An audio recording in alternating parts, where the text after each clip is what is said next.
সে বলেছিল আমি নাকি তার ভালোবাসার যোগ্য না, আমি নাকি বেকার, আমি নাকি অকম্য, আমি নাকি কোনোদিনও মানুষ হব না।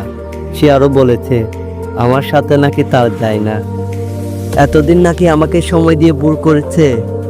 আমি কি করে তাকে বলতে পারি আমি এই জীবন আর রাখবো না?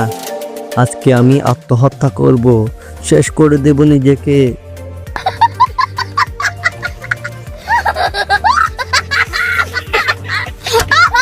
কি ভাবছিস নিজেকে আমি এগুলো বলবো? আরে শুন, তোর জন্য কান্না করার প্রশ্নই ওঠে না। যে আমাকে এখন ছেড়ে চলে গেছে সে আরো কিছুদিন পরে হলেও চলে যেত। এখন থেকে মেয়েদেরকে আর ভালোবাসবো না, নিজেকে ভালোবাসবো, নিজেকে প্রতিষ্ঠিত করব, নিজের জন্য যা করার করব। আমাকে দেখে একদিন তুই নিজেই আফসোস করবি। দিলাম আজকে নিজের ভিতর আগুন জেলে। আর কাঁদবো না তোর জন্য, কাঁদবো শুধু নিজের জন্য। কেন তুই আমাকে দিলি কষ্ট? এই কথা ভেবে ভেবে নিজেকে তৈরি করব। রাত জেগে তোর কথা ভাববো না, নিজের জন্য রাত জেগে কাজ করব। একদিন আমাকে দেখে সত্যি তুই আফসোস করবি।